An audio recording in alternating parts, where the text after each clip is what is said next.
Welcome back to another technical deep dive here in the debug zone. Today, we're tackling a big question and breaking it down with insights from other users.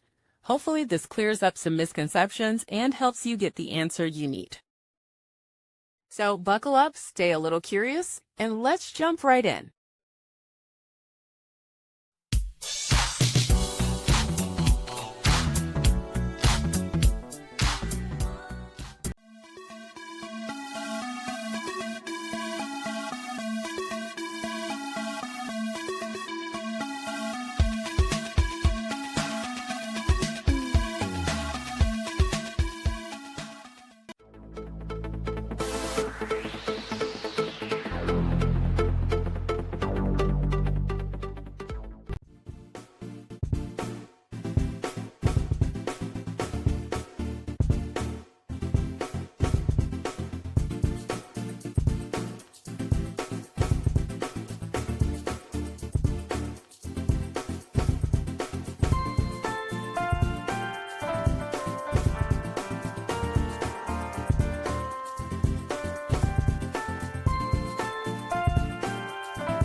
And that's a wrap.